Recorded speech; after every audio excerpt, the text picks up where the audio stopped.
Attorney general.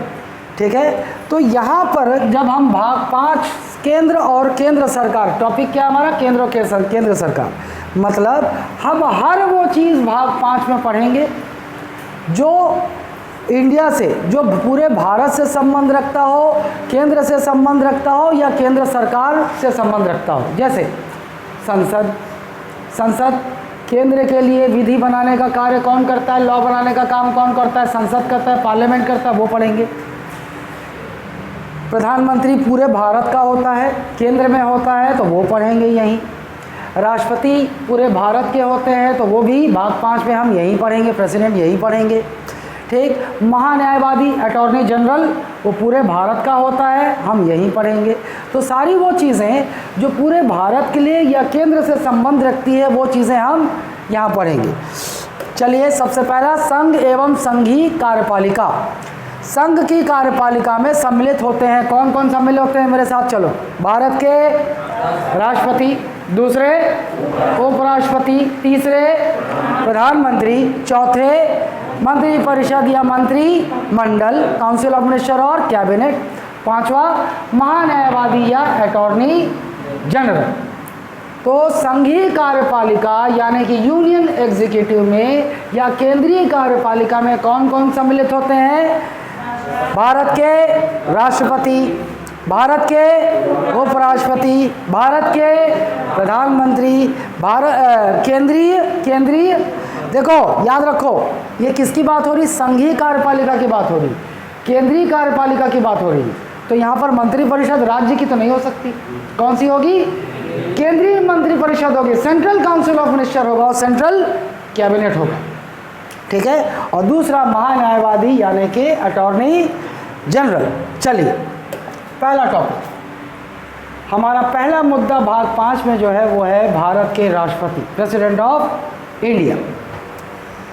Bharat में संघीय कार्यपालिका का प्रधान राष्ट्रपति होता है, बहुत ही महत्वपूर्ण तथ्य। Who is the head of central executive? President of India. संघीय कार्यपालिका में कौन कौन शामिल होते हैं आपने देख लिया, राष्ट्रपति, उपराष्ट्रपति, प्रधानमंत्री। तो पूरी कार्यपालिका का मुखिया कौन? राष्ट्रपति। तो संघीय कार्यपालिका के प्रधान कौन, मुखिया कौन, हेड कौन? प्रेसिडेंट। ठीक है, तथा संघ की सभी कार्यपालिकीय शक्तियां उसमें निहित होती हैं। मतलब केंद्र की सारी एग्जीक्यूटिव पावर्स, कार्यपालिक शक्तियां किसमें निहित होती हैं? भारत के राष्ट्रपति में निहित होती है। दूसरा तथ्य आप जान गए, चूंकि भारत का राष्ट्रपति संघीय कार्यपालिका का प्रधान होता है, इसलिए संघ की समस्त कार्यपालिक शक्तियां किसमें निहित होती हैं? भारत के राष्ट्रपति में निहित होती हैं। ठीक है, अच्छा, जिसका प्रयोग, वो जो शक्तियां भारत के राष्ट्रपति में होती हैं, उसका प्रयोग कहाँ करता है? वह संविधान के अनुसार या अधीनस्थ पदाधिकारियों के माध्यम से करता है। और उन शक्तियों का इस्तेमाल कैसे करता है? वो संविधान के अनुसार इस्तेमाल करता है।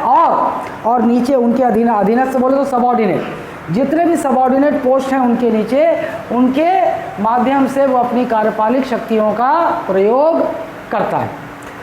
एक और चीज़, यदि किसी को शंका हो रहा हो, देखो भाई, शक्तियों का बंटवारा हमारे यहाँ 3 प्रकार से किया गया है। एक है विधायी शक्ति, लेजिस्लेटिव पावर। एक होती है कार्यपालिक शक्ति, एग्जीक्यूटिव पावर। यह क्या है? Executive power. और तीसरा होता है न्यायपालिक शक्ति। न्यायपालिक मतलब जुडिशियल पावर, न्यायपालिक शक्ति। ये शक्तियों का बंटवारा इस प्रकार से आपको दिखाई देगा। अब विधायी शक्ति जो है, आप जानते हो कि ये विधायी शक्ति दो तरीके से आप देख सकते हो। कैसे? विधायी शक्ति, लेजिस्लेटिव पावर मतलब द पावर टू लेजिस्लेट, विधि बनाने की शक्ति। तो विधि बनाने की शक्ति यहाँ केंद्र के पास भी है और राज्य के पास भी है, दोनों के पास है विधि बनाने की शक्ति। विधायी शक्ति यानी कि विधि बनाने की शक्ति 2 भागों में आप देखते हो, केंद्र के पास भी विधि बनाने की शक्ति है और राज्यों के पास भी विधि बनाने की शक्ति है। केंद्र की ओर से विधि बनाने की जिम्मेदारी संविधान ने किसे सौंपी है? संसद को, मतलब हम संसद को केंद्रीय विधायिका भी बोल सकते हैं, सेंट्रल लेजिस्लेचर भी बोल सकते हैं। और राज्य में विधि बनाने की शक्ति संविधान ने किसे दे रखी? उस राज्य के विधान मंडल को दे रखी है। ठीक, उस राज्य के विधान मंडल को, तो इसे हम क्या बोल सकते हैं? राज्य की विधायिका बोल सकते हैं, है ना। अच्छा, अब इनका काम है विधि बनाना। ये तो आप अच्छी तरह से जानते हो कि ये जो है इनके लिए शक्तियों का, विधायी शक्तियों का विभाजन 7वीं अनुसूची में दिया गया है। कैसे? 3 सूचियां, 3 लिस्ट बनाकर किया गया है इनके लेजिस्लेटिव पावर को डिस्ट्रीब्यूट। क्या क्या? संघ सूची यानी कि यूनियन लिस्ट, दूसरा राज्य सूची यानी कि स्टेट लिस्ट, और तीसरा समवर्ती सूची यानी कि कंकरन लिस्ट। यहाँ विषय है, इस पर विधि बनाने का अधिकार किसका? संसद का। इस पर विधि बनाने का अधिकार किसका? राज्यों की विधानमंडलों को। और समवर्ती सूची में विधि बनाने का अधिकार दोनों को है। ठीक, अच्छा, यहाँ तक क्लियर हो गया। ओके, अब केंद्रीय विधायिका यानी कि संसद ने विधि बना दी, इनका काम खत्म हो गया। इनको संविधान ने विधि बनाने की शक्ति दी है, इनका काम है विधि बनाना, लॉ बनाना।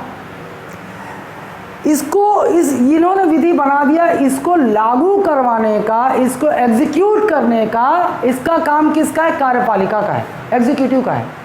अब इनके द्वारा बनाए गए विधि को एग्जीक्यूट कौन करेगा? तो वो करेगा केंद्रीय कार्यपालिका। कौन करेगा? केंद्रीय कार्यपालिका करेगा। Central executive, union executive.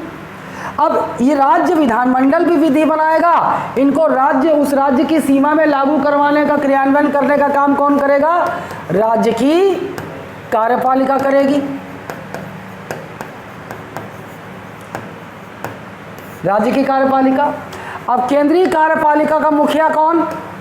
Bharat का राष्ट्रपति। उसी प्रकार राज्य की कार्यपालिका का मुखिया कौन होगा? राज्यपाल। उस राज्य का राज्यपाल यानी कि गवर्नर होगा। अब समझे, संसद ने विधि बना दी, लॉ बना दिया, इसको पूरे देश में, संसद का कानून पूरे देश में लागू होता है, तो पूरे देश में लागू करने का कार्य किसका? केंद्रीय कार्यपालिका का। सेंट्रल एग्जीक्यूटिव का, केंद्रीय कार्यपालिका का मुखिया कौन? राष्ट्रपति। राष्ट्रपति अपनी इस शक्ति का प्रयोग कैसे करेंगे? अपने नीचे, उनके नीचे जो अधिकारी हैं, जो और मंत्री हैं, प्रधानमंत्री हैं, संवैधानिक पद के अनुसार प्रधानमंत्री उनसे नीचे हैं, इनके माध्यम से वो अपनी इस कार्यपालिक शक्ति का उपयोग करते हैं, आदेश जारी करते हैं, फलानी ये चीज़ हो जानी चाहिए, संसद की ये विधि पूरे भारत में इस तरह से लागू हो जानी चाहिए, इस तरह से आदेश दे सकते हैं। उसी प्रकार राज्य की विधानमंडल जब कोई विधि बनाएगी तो उस राज्य में उस विधि को लागू करवाने की जिम्मेदारी होगी उस राज्य के राज्यपाल की, क्योंकि राज्य की कार्यपालिका का प्रमुख कौन होगा? राज्यपाल। ठीक, न्यायपालिका का तो अलग ही व्यवस्था आप जानते हो, जिला स्तर से लेकर फिर राज्य स्तर पर हाई कोर्ट और फिर केंद्रीय स्तर पर सुप्रीम कोर्ट अपील के माध्यम से जुड़े हुए हैं। ठीक है, लेकिन एक और शक्ति है कि ये क्या कर सकते हैं, ये अपनी न्यायिक समीक्षा की शक्ति के तहत ये इनकी और इन सब की क्या कर सकते हैं, ये इनके संवैधानिकता की जांच कर सकते हैं। इनके द्वारा यदि कोई विधि बनाई गई हो, जैसे संसद ने कोई विधि बनाई, संविधान के प्रावधानों के अनुरूप है कि नहीं, प्रोविज़न के अकॉर्डिंग है कि नहीं, ये चेक कर सकता है ना। सर्वोच्च न्यायालय, आपको पता है न्यायपालिका में न्यायिक समीक्षा पता है, किसको नहीं पता है? ईमानदारी से बोलो, न्यायिक समीक्षा ये शब्द सुने हो, नहीं सुने हो, तुम नहीं सुनी हो, और पता है? देखिए न्यायपालिका का काम है न्याय करना, ये तो आप सभी जानते हैं। जिला स्तर से केस चलता है, अपील करोगे तो हाई कोर्ट जाएगा, हाई कोर्ट से अपील करोगे सुप्रीम कोर्ट जाएगा, पता है। लेकिन इस न्यायिक शक्ति के अलावा इनके पास, न्यायपालिका के पास एक और शक्ति है, वो उसे हम कहते हैं समीक्षा, न्यायिक समीक्षा। न्यायिक समीक्षा अंग्रेजी में कहते हैं जुडिशियल रिव्यू। और न्यायिक समीक्षा का एक अन्य नाम क्या है? न्यायिक पुनरावलोकन।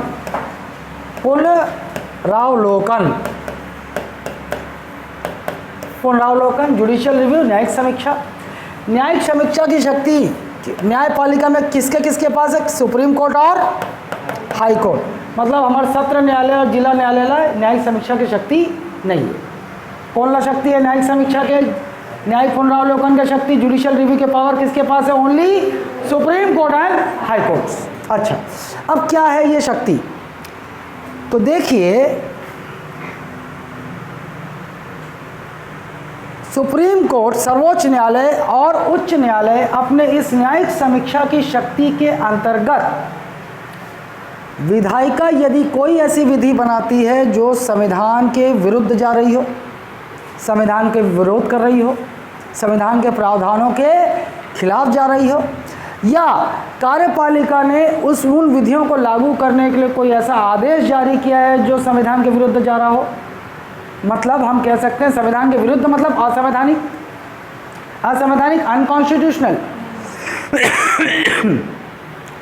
तो अपनी इस शक्ति के तहत सर्वोच्च न्यायालय, सुप्रीम कोर्ट और हाई कोर्ट विधायिका यानी कि लेजिस्लेचर, कार्यपालिका यानी कि एग्जीक्यूटिव द्वारा बनाए गए किसी भी लॉ और जारी किए गए किसी भी ऑर्डर की संवैधानिकता की जांच करते हैं। क्या करते हैं? संवैधानिकता की जांच करते हैं। They check their constitutionality, they are according to the provision of constitution or not, संविधान के प्रावधानों के अनुसार वो विधि बनाई गई है कि नहीं, वो जो आदेश जारी किया गया है वो संविधान के अनुरूप है कि नहीं। यदि सुप्रीम कोर्ट और उच्च न्यायालय ने इनके किसी भी गतिविधि को संविधान के अगेंस्ट पाया, विरुद्ध पाया, तो फिर इन्हें न्यायिक समीक्षा की शक्ति के तहत ये अधिकार है कि उनके उस कृत्य को असंवैधानिक घोषित करते हुए संसद द्वारा बनाए गए विधि को शून्य घोषित कर सकते हैं, अप्रभावी हो जाएगा। और कार्यपालिका ने यदि कोई आदेश जारी किया है जो असंवैधानिक प्रतीत होता है, उसकी पुष्टि होती है, तो उसे रद्द कर दिया जाएगा। न्यायिक समीक्षा का मतलब अर्थ समझ में आया? तुम्हें आया? नोनी आए? पक्का? कौन नहीं आई? देखो उधर क्या हाल चाल है? किसको किसको प्रॉब्लम है न्यायिक समीक्षा से? किसी को समस्या, कोई दर्द? चैट बॉक्स में लिख सकते हो आप लोग, माइक खोलूंगा बार बार तो दिक्कत होगा। अभी किसी को कोई समस्या?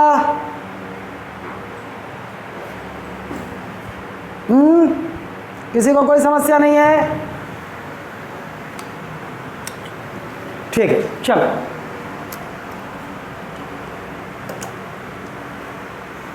हाँ, यहाँ आ जाते हैं।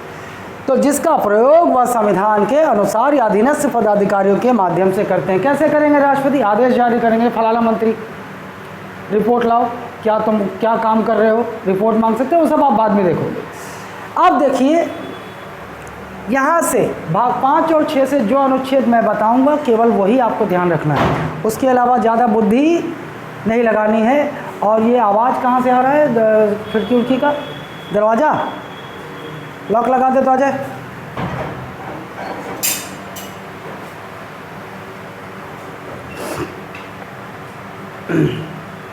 आई, मैंने बोर्ड पर कोई अनुच्छेद लिख दिया है, मतलब वो आपको याद होना चाहिए, है ना? अगर नहीं लिखा है मतलब वो ज़रूरी नहीं।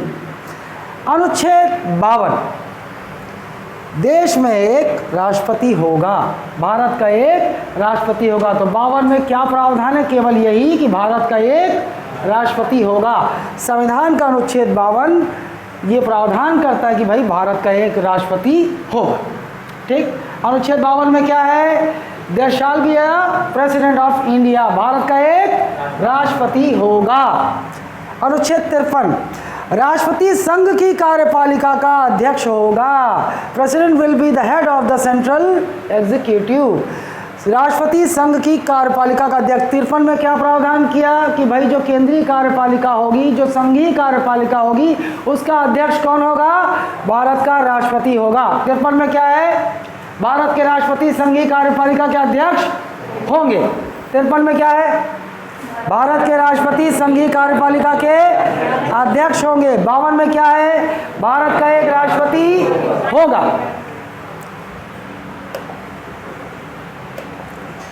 54 बहुत इंपॉर्टेंट आर्टिकल है, अनुच्छेद 54, आर्टिकल 54। राष्ट्रपति के निर्वाचक मंडल क्या है?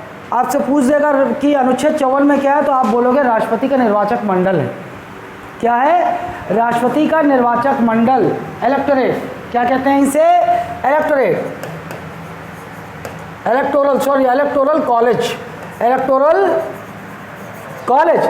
तो अनुच्छेद 54 में क्या है? राष्ट्रपति का निर्वाचक मंडल है। अब क्या होता है निर्वाचक मंडल या इलेक्टोरल कॉलेज, ये जान लो। इलेक्टोरल कॉलेज या निर्वाचक मंडल मतलब जो जो राष्ट्रपति के चुनाव में भाग लेंगे उनके ग्रुप को बोल रहा है ये निर्वाचक मंडल। ठीक है, राष्ट्रपति के निर्वाचक मंडल का अर्थ क्या है? जो भी राष्ट्रपति के चुनाव में भाग लेंगे, मतदान करेंगे, उनके समूह को क्या बोल रहा है? ये निर्वाचक मंडल बोल रहा है। ठीक, जिसे नए समझ में आए वहाँ भी टोक देना, हाथ रेस कर देना, इधर जिसे ना आए मुंह खोल के भग से बोल देना। ठीक है, जब तक बोलोगे नहीं तब तक जानूंगा नहीं। जैसे बाकी तुम लोगों के चेहरे से परिचित हो चुका हूँ, पहचान जाऊंगा, लेकिन है ना, बोलो, शर्माने वाली कोई बात नहीं है यार, बोलो, है ना। कौन छोटा है, कौन बड़ा है, कौन लड़की है, कौन लड़का है, ये सब यहाँ मायने नहीं रखते। यहाँ आप सब एक छात्र हो और मेरी नज़र में आप गधे हो और गधी हो। मैं यही सोच के पढ़ाता हूँ कि सब कुछ पढ़ाऊँ, और अगर मुझसे शर्मा रहा है तो मैं तुम्हारा लीडर हूँ। गधों का लीडर क्या होता है? महागधा होता है। तो शर्माना किसी से नहीं है, सवाल पूछा करो। राष्ट्रपति के निर्वाचक मंडल का उल्लेख संविधान में कहाँ है? अनुच्छेद 54। राष्ट्रपति का निर्वाचक मंडल, अनुच्छेद 54। राष्ट्रपति का निर्वाचक मंडल, राष्ट्रपति का निर्वाचक मंडल, राष्ट्रपति का निर्वाचक मंडल। चलिए, यहाँ जो लिखा है वो तो आपके पीडीएफ में हो गई। इंग्लिश वालों का इंग्लिश में होगा, हिंदी वालों का हिंदी में होगा, आपके पीडीएफ में हो गई। लेकिन इसको सरल तरीके से करवाने के लिए मैं थोड़ा सा उसको अलग तरीके से बताऊंगा। हाँ, क्यों नहीं आए? इलेक्ट्रॉनिक तुम्हारे ग्रुप में जाएगा। ठीक, पीडीएफ मिलेगा, क्यों नहीं मिलेगा? अब मिलेगा, मिलेगा। पीडीएफ अब तैयार हो गए, टाइपिस्ट आ गई, तो अब मिलेगा। देखो 54, अनुच्छेद 54। अनुच्छेद 54 में क्या है? राष्ट्रपति का निर्वाचक मंडल है।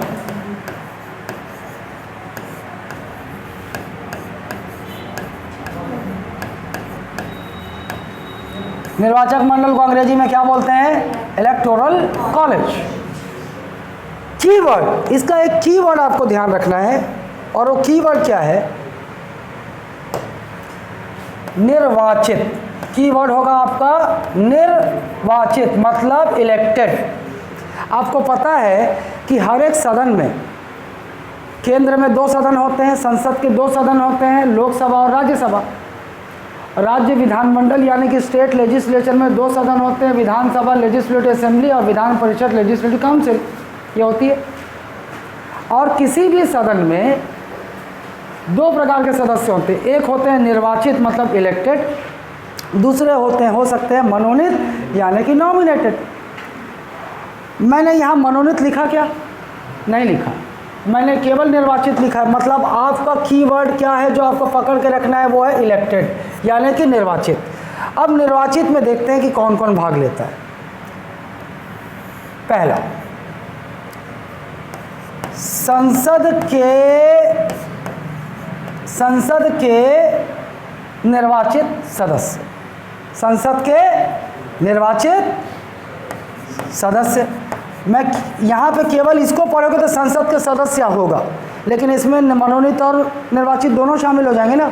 और संसद के सदस्य बोलने का मतलब क्या होगा? लोकसभा और राज्यसभा। लेकिन कीवर्ड हमारा क्या है? मतलब मनोनीत की बात मैं नहीं कर रहा हूँ, है ना, मनोनीत की बात मैं बिल्कुल नहीं कर रहा हूँ। आप कैसे पढ़ोगे? संसद के निर्वाचित सदस्य। और तोड़ दो, आपको ऑलरेडी पता है संसद के 2 अंग होते हैं, लोकसभा और राज्यसभा, दोनों के निर्वाचित सदस्य। मैं तोड़ के ऐसा बोल सकता हूँ, लोकसभा के निर्वाचित सदस्य, राज्यसभा के निर्वाचित सदस्य, ऐसा बोल सकता हूँ। अच्छा, दूसरा मैं बोलूँगा विधान सभाओं के सदस्य। मतलब मेरा कहने का अर्थ क्या हुआ, विधानसभाओं के निर्वाचित सदस्य कौन है? विधानसभा मतलब legislative assembly, elected members of legislative assemblies, plural form. अब यहाँ पर असेंबली में मैं इसको दो भागों में तोड़ सकता हूँ। भाई आपको पता है राज्य और संघ शासित प्रदेश होते हैं, तो यहाँ राज्य विधानसभाओं के 28 राज्य होते हैं, 28 राज्य विधानसभाओं के निर्वाचित सदस्य। दूसरा संघ शासित में आते हैं, लेकिन संघ शासित में भी आपको ये पता है 8 संघ शासित प्रदेश हैं, अभी यूटीज़ हैं, उसमें से केवल दो में लेजिस्लेटिव असेंबली है। कहाँ कहाँ? दिल्ली और पुदुचेरी, केवल यही दो संघ शासित प्रदेश हैं जहाँ विधानसभा होती है, लेजिस्लेटिव असेंबली होता है। अदर जो 6 संघ शासित प्रदेश हैं वहाँ पर लेजिस्लेटिव असेंबली नहीं होती। यहाँ दिल्ली और पुडुचेरी में विधानसभा लेजिस्लेटिव असेंबली है। इसका अर्थ क्या हुआ? वहाँ चुनाव होगा, सरकार बनेगी और सीएम भी होगा। केजरीवाल सुने हो, दिल्ली का मुख्यमंत्री, पुडुचेरी का भी अब नहीं। वो हम जम्मू कश्मीर में बताऊंगा कि अब क्या परिवर्तन हो गया है, बताऊंगा।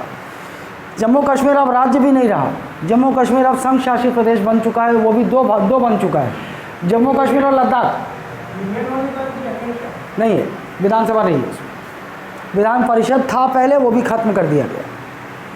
ठीक, अब वो सीधे केंद्र के कंट्रोल में रहेगा, वही ठीक है ना। फिर वहाँ पे चुनाव होगा, तो फिर अलगाववादी नेता मुख्यमंत्री बन जाएंगे, फिर खेल शुरू हो जाएगा, तो वो खेल ही ख़त्म हो गया। ठीक, तो अनुच्छेद 54 में क्या है? राष्ट्रपति का निर्वाचक मंडल। सामान्य अर्थों में क्या कह सकता हूँ कि राष्ट्रपति के चुनाव में भाग लेने वाले का वर्णन यहाँ है नहीं? अच्छा, अब राष्ट्रपति के निर्वाचक मंडल में कौन कौन शामिल है? संसद के निर्वाचित सदस्य और विधानसभाओं के निर्वाचित सदस्य। अब तोड़ लेते हैं, संसद के निर्वाचित सदस्य को दो भाग में तोड़ लेते हैं। आपको पता है लोकसभा और राज्यसभा दोनों सदन है संसद के। लोकसभा के निर्वाचित सदस्य, राज्यसभा के निर्वाचित सदस्य। अब विधानसभाओं को भी राज्य और संघ शासित प्रदेश में तोड़ सकते हैं। 28 राज्यों के विधानसभाओं के निर्वाचित सदस्य, संघ शासित प्रदेशों में दिल्ली और पुडुचेरी विधानसभाओं के निर्वाचित सदस्य। किसी को कोई शंका? कोई शंका नहीं। आओ, इसमें एक खास बात, ये जो दिल्ली और पुडुचेरी के विधानसभाओं को राष्ट्रपति के निर्वाचक मंडल में शुरुआत से नहीं है ये लोग। जब भारत का संविधान बना 26 जनवरी 1950 को, जब ये पूर्णतः लागू हुआ, तब ये दिल्ली और पुडुचेरी अनुच्छेद 54 में शामिल नहीं थे। मतलब राष्ट्रपति के निर्वाचक मंडल इलेक्टोरल कॉलेज में ये लोग इंक्लूड नहीं थे। मतलब जाहिर सी बात है बाद में संविधान संशोधन कर इन्हें जोड़ा गया होगा। तो एक बहुत महत्वपूर्ण संविधान संशोधन इससे जुड़ा हुआ है, वो है 70वां संविधान संशोधन अधिनियम 1992। संविधान संशोधन कर अनुच्छेद 54 में, यानी कि राष्ट्रपति के निर्वाचक मंडल में दिल्ली और पुडुचेरी विधानसभाओं के निर्वाचित सदस्यों को जोड़ा गया। एक फैक्ट हो गया, बहुत महत्वपूर्ण फैक्ट हो गया। ठीक, दूसरा, अब हालांकि 1992 में राष्ट्रपति के निर्वाचक मंडल में दिल्ली और पुडुचेरी विधानसभाओं को शामिल कर लिया गया, लेकिन दिल्ली और पुडुचेरी विधानसभा ने पहली बार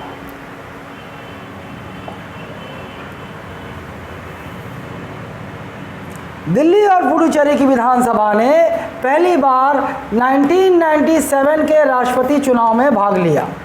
कब पार्टिसिपेट किया इन्होंने? 1997 के प्रेसिडेंशियल इलेक्शन में भाग लिया। ये एक और फैक्ट हो गया।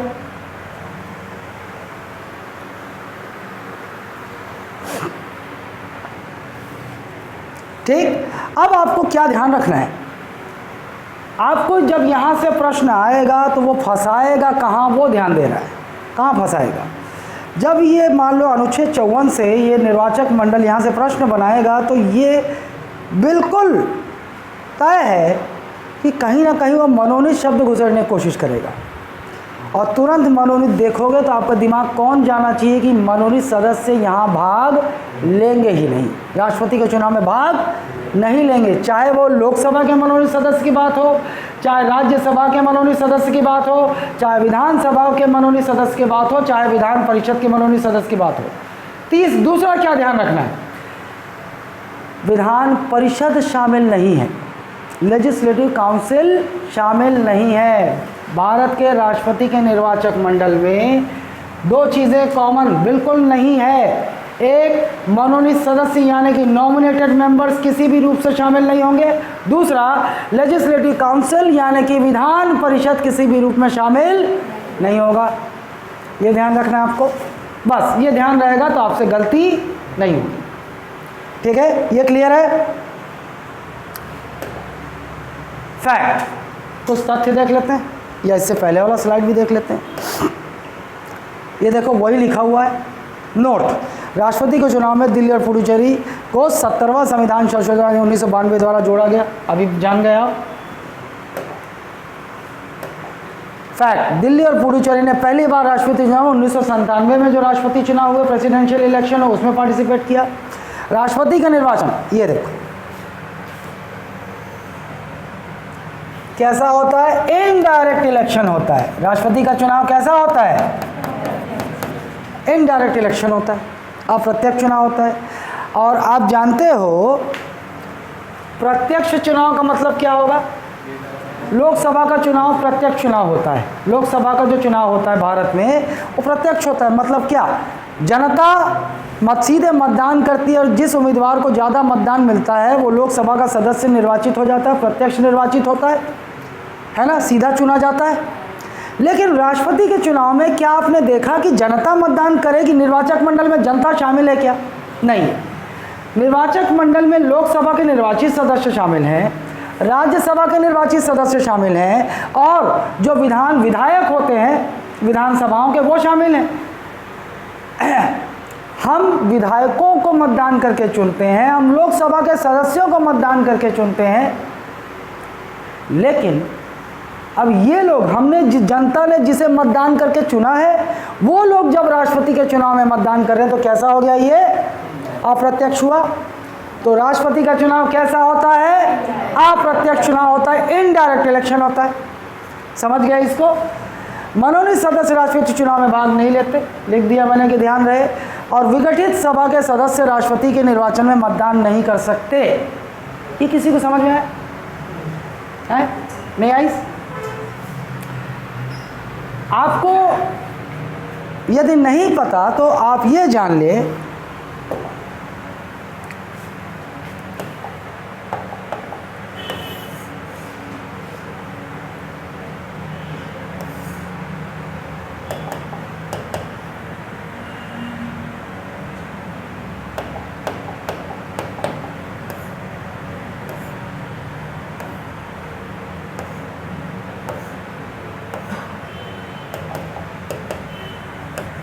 भारत के लिए संसद तो जानते ही आप, ये सदन है, ये सदन है, और ये राष्ट्रपति है।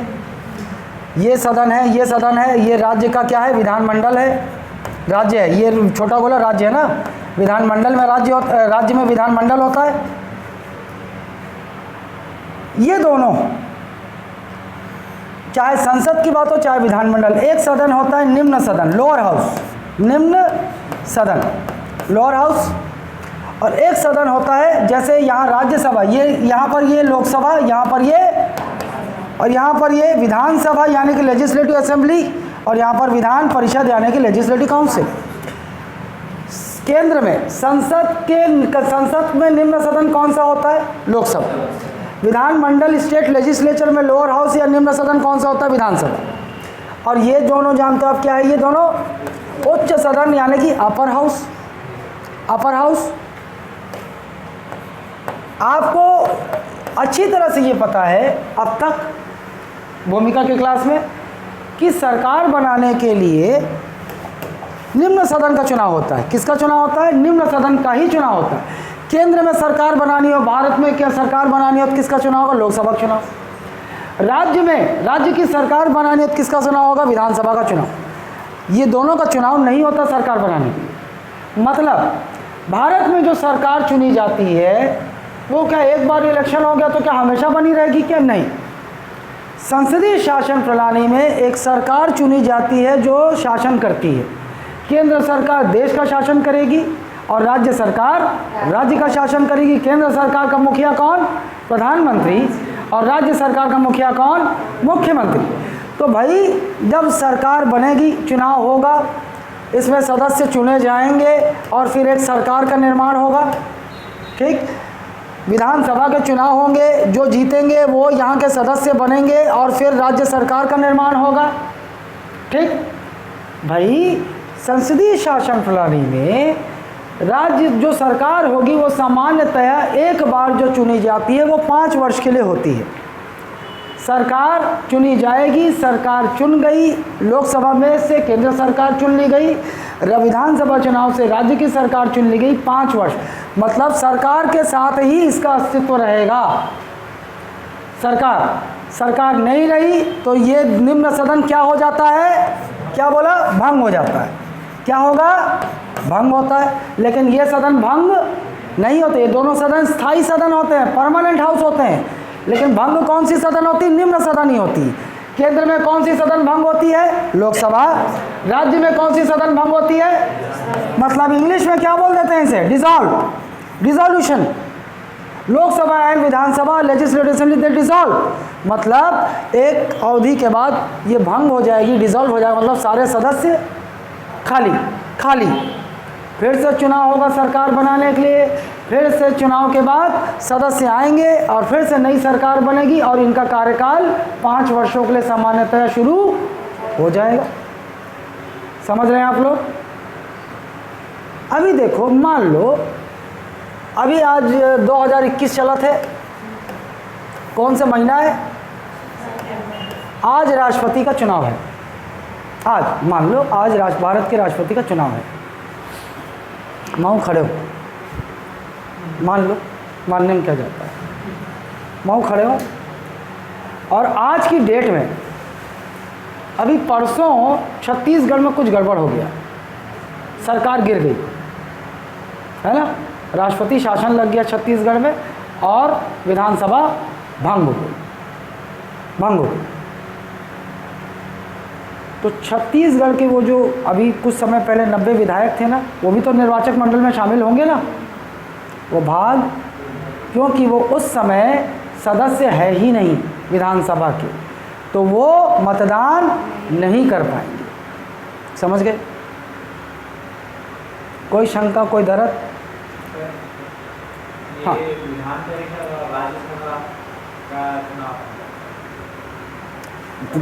तो इंट्रोडक्टरी क्लास तो आज तक नहीं देखा ना।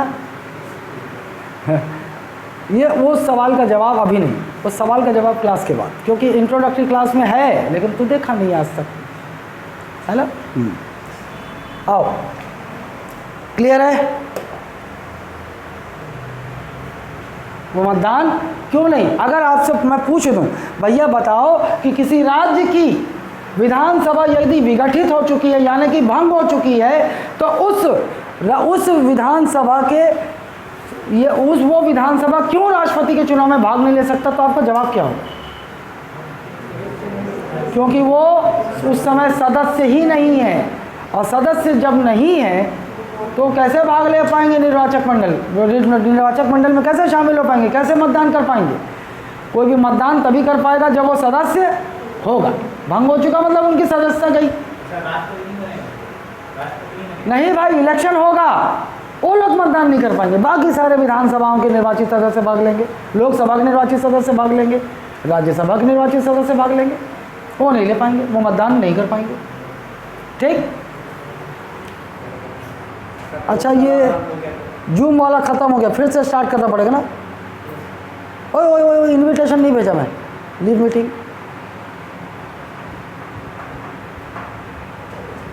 ऐप काम नहीं कर रहा ना, है? होगी, क्यों नहीं होगी?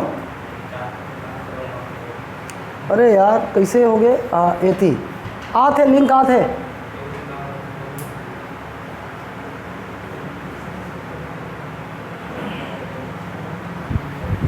ऐप में कोई मेंटेनेंस का प्रॉब्लम चल रहा है तो चल नहीं रहा है 2 दिनों से। ये क्लियर है ना? शंकाएं दूर होनी चाहिए, शंका नहीं होना चाहिए मन में।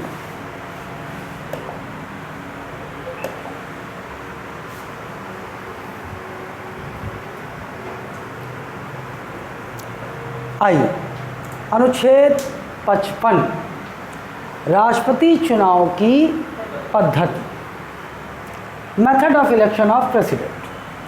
तो 55 में क्या है? राष्ट्रपति चुनाव की पद्धति। एक तो आप जान गए कि राष्ट्रपति का चुनाव अप्रत्यक्ष होता है।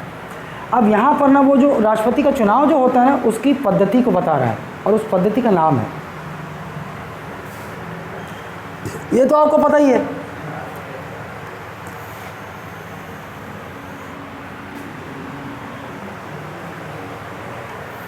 ये उस चुनाव पद्धति का नाम क्या है?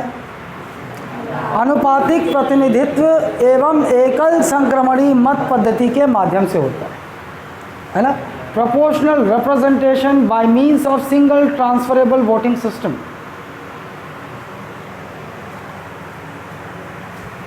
प्रोपोर्शनल नोट्स कल से तुम्हारे सामने नोट्स होगा तो तुमको ये समस्या नहीं होगी।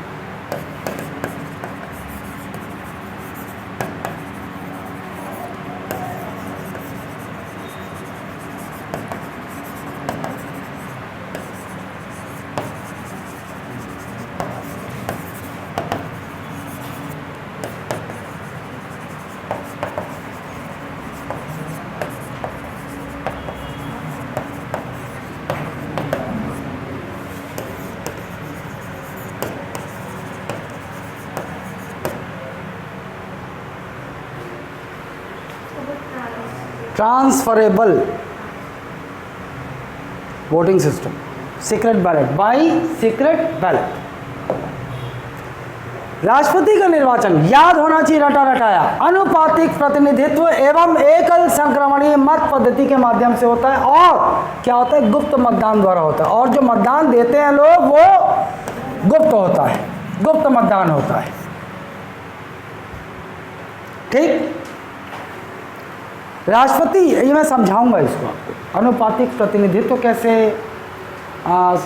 ये संक्रमणीय मत पद्धति क्या है, ये मैं समझाऊंगा, अभी नहीं, अभी पहले एक राउंड पूरा चलने दो। राष्ट्रपति निर्वाचित होने के लिए कुल मतों का आधे से अधिक मत पाना अनिवार्य है। इसका अर्थ समझ में आया आपको? देखिए, जैसे ABCD 4 लोग खड़े हैं राष्ट्रपति चुनाव में, और समझ लो निर्वाचक मंडल में 100 लोग हैं। एक को मिला 35, एक दूसरे को मिला 30, एक को मिला 20, एक को मिला 15 ना। तो सबसे ज़्यादा किसको मिला? ए को मिला 35, लेकिन वो राष्ट्रपति नहीं बन पाएगा अभी भी। क्यों? क्योंकि 54 में क्या कहा उसने?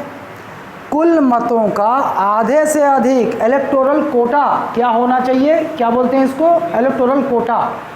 50% से अधिक जब तक मत राष्ट्रपति को नहीं मिलेंगे वो राष्ट्रपति नहीं बनेगा, राष्ट्रपति नहीं चुना जाएगा, है ना। लेकिन एक सवाल आपके मन में आएगा कि सर, जैसा आप बता रहे हो कि भैया एक कैंडिडेट को मिला 100 मतदाता है, मान लो निर्वाचक मंडल में 100 हैं, ए को मिला 35, बी को मिला 30, सी को मिला 20, 15-25 ना, हाँ 15, सबसे ज़्यादा इसे मिला। जैसे लोकसभा चुनाव और विधानसभा चुनाव में देखते हैं, जिसे सबसे ज़्यादा मत मिलता है वो जीत जाता है, लेकिन राष्ट्रपति का ऐसा नहीं है। हालांकि ए को सारे मतों में से सबसे ज़्यादा मत मिले हैं, लेकिन अब भी ये व्यक्ति राष्ट्रपति नहीं बन पाएगा। इसलिए नहीं बन पाएगा क्योंकि अनुच्छेद 54 कहता है कि कुल मतों का 50% से अधिक होना चाहिए, तभी वो भारत का राष्ट्रपति चुना जाएगा, है ना। लेकिन इसका अर्थ ये हुआ कि आपके मन में ये सवाल जाएगा कि अरे साला, फिर चुनाव करवाया गया, नहीं मिला, फिर से चुनाव करवाओ, फिर नहीं मिला तो फिर से चुनाव करवाओ, तो ये तो राष्ट्रपति चुनाव मजाक बन जाएगा, है ना। नहीं, राष्ट्रपति वो सरकार बनाने के लिए समर्थन अलग चीज़ होता है। राष्ट्रपति चुनाव में समर्थन कोई नहीं, कुछ नहीं होता। फिर वो जो वहाँ शब्द सुने थे ना, संक्रमणीय, संक्रमणीय वो खेल आता है, इसीलिए वो पद्धति वहाँ दी हुई है। लेकिन मैं उसे आपको बताऊंगा बाद में, है ना। पहले आज मूल टॉपिक पे चलते हैं, क्योंकि वो पूरा आधा घंटा ले जाएगा। उसे मैं बताऊंगा कि राष्ट्रपति को चुनाव होता कैसे है, संक्रमणीय मत पद्धति क्या है, उसे मैं बताऊंगा कल के क्लास में। समझ गए? तो इलेक्टोरल, राष्ट्रपति के निर्वाचित होने के लिए इलेक्टोरल कोटा क्या होता है? कुल मतों का 50% से अधिक प्राप्त होना किसी उम्मीदवार को बहुत ज़रूरी है भारत का राष्ट्रपति चुने जाने के लिए। आते आफरीन है। हाँ, तो आज खोई खोई क्यों है? नहाई नहीं है का? नहाई है। आँख बंद बंद कैसे लग रहा फिर? सोई नहीं है? सोया करो, नींद जरूरी है। कितना सोते हो? 8 घंटा, बिल्कुल ठीक है, सो 8 घंटे। लेकिन बाकी जो बचा समय उसका अगर सही उपयोग करते हो, बिल्कुल ठीक है 8 घंटा। लेकिन छात्र जीवन में सालों अगर 10 घंटा 12 घंटा सोते हो तब छात्र नहीं हो तुम लोग। 10 घंटा 12 घंटा नहीं सोना है ना, मैक्सिमम 8 घंटा। इत्मीनान से सो 8 घंटा, निश्चिंत होकर। भविष्य की कोई चिंता नहीं होनी चाहिए, है ना। किसी माया मोह का चिंता नहीं होना चाहिए कि कल सो के उठ के मेरे को तुरंत जाना है मिलने, मुलाकात, ये सब चिंता और एक्स्ट्रा पालोगे तो पढ़ाई नहीं होगा, है ना। राष्ट्रपति चुनाव से संबंधित सभी विवादों का जांच एवं अंतिम फैसला कौन करेगा? सुप्रीम। प्रेसिडेंट का इलेक्शन हुआ, उसमें कोई भी चीज़ अगर हो गई, विवाद हो गया, कोई डिस्प्यूट हो गया, तो इसका इन्वेस्टिगेशन और राष्ट्रपति के चुनाव के संबंध में निर्णय देने का अधिकार किसको है? केवल सुप्रीम कोर्ट, सर्वोच्च न्यायालय, है ना। अनुच्छेद 71 में है ये। राष्ट्रपति और उपराष्ट्रपति दोनों के चुनाव में यदि कोई विवाद हो गया तो उसकी जांच भी केवल सुप्रीम कोर्ट करेगा और निर्णय भी सुप्रीम कोर्ट ही देगा, ठीक है। ये संविधान आगे चल के देखोगे, आप पढ़ोगे, अनुच्छेद 71 में ये प्रावधान दिया गया, ठीक। आगे चलिए। राष्ट्रपति के चुनाव को निर्वाचन मंडल के अपूर्ण होने पर चुनौती नहीं दी जा सकती। मतलब जैसे लोकसभा में कितने निर्वाचित सदस्य अभी वर्तमान में? 543 हैं, 543 है। राष्ट्रपति का चुनाव आज है, कल 5 लोकसभा के सदस्य निपट गए, कम हो गए। इतने जल्दी तो उपचुनाव नहीं होगा रिक्त पदों की भर्ती के लिए, मतलब वो खाली है, पद खाली है, रिक्त हैं। लोकसभा के सदस्य 5 सदस्य रिक्त हो गए, 5 पद सीट रिक्त हो गए, और आज चुनाव है तो आज निर्वाचक मंडल अपूर्ण हुआ कि नहीं हुआ? 5 लोग कम है, लोकसभा के सारे निर्वाचित सदस्य भाग लेते हैं ना, निर्वाचक मंडल में होते हैं ना। तो केवल इस आधार पे कि रिक्त हैं कुछ पद, किसी विधानसभा में रिक्त होगा, लोकसभा में रिक्त हो सकता है, राज्यसभा में रिक्त हो सकता है, तो बोल रहा है कि निर्वाचन मंडल के अपूर्ण होने पर चुनौती नहीं दी जा सकती। कोई नहीं जा सकता कोर्ट कि भाई निर्वाचक मंडल अपूर्ण है, राष्ट्रपति का चुनाव अवैध है, ऐसा नहीं हो पाएगा, क्योंकि संविधान में स्वयं लिख दिया गया है कि यदि राष्ट्रपति के चुनाव की तारीख को, जिस दिन मतदान होना है उस दिन यदि निर्वाचक मंडल किसी भी रूप से अपूर्ण है तो राष्ट्रपति के चुनाव को चुनौती नहीं दी जा सकती। मतलब राष्ट्रपति के चुनाव को अवैध या इल्लीगल नहीं ठहराया जा सकेगा। अबे कुछ तो रिएक्शन दिया करो रे। हाँ हाँ, 71 में 2 प्रावधान है। क्या क्या है?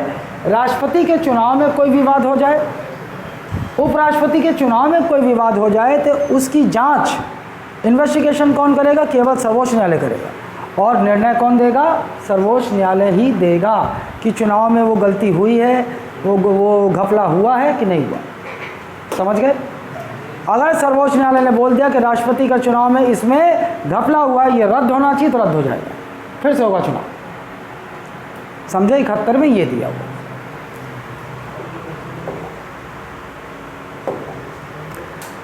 संविधान निर्माताओं ने राष्ट्रपति के चुनाव को अप्रत्यक्ष रूप में चुना। संविधान में राष्ट्रपति का चुनाव आपको पता है कि इनडायरेक्ट इलेक्शन होगा। उसके कारण देखो, राष्ट्रपति का अप्रत्यक्ष चुनाव संविधान में परिकल्पित सरकार की संसदीय व्यवस्थाओं के साथ सद्भाव रखता है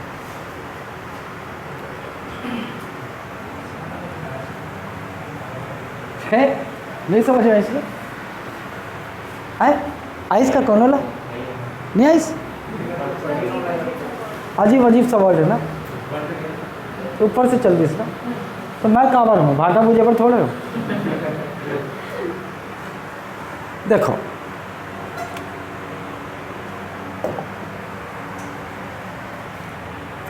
ये आप सभी को पता है कि जो शासन व्यवस्था भारत ने अपनाई है वो शासन व्यवस्था क्या है, पार्लियामेंट्री सिस्टम ऑफ गवर्नमेंट है ना, संसदीय शासन प्रणाली, पार्लियामेंट्री सिस्टम ऑफ गवर्नमेंट अपनाई है, ठीक है, ये अपनाई है भारत में शासन की कौन सी व्यवस्था, ये है। और इसकी एक ना फीचर है, इसका एक क्या बोलते हैं, खासियत है, संसदीय विशेषता। संसदीय शासन विशेषता में शासन प्रणाली की एक विशेषता होती है, एक नाम मात्र का प्रमुख होगा, एक नाम मात्र का प्रमुख होगा और एक वास्तविक प्रमुख होगा। क्या होगा,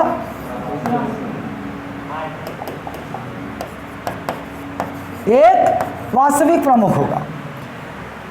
अब आपको आश्चर्य होगा कि संसदीय शासन प्रणाली में जो नाम मात्र का प्रमुख होता है वो होता है राष्ट्रपति, और वास्तविक प्रमुख कौन होता है, प्रधानमंत्री।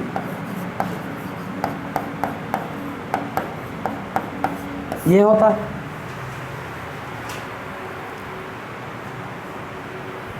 तो चूंकि हमने संसदीय शासन प्रणाली अपनाई है, मतलब भारत का राष्ट्रपति नाम मात्र का प्रमुख ही रहेगा।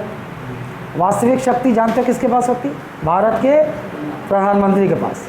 आप देखोगे, आप ऐसा अनुभव भी किए होगे कि वास्तव में कहने के लिए तो भारत के राष्ट्रपति सबसे बड़ा संवैधानिक पद पर आसीन व्यक्ति होता है, लेकिन संसदीय शासन प्रणाली में वास्तविक शक्ति होती है उस देश के प्रधानमंत्री पर।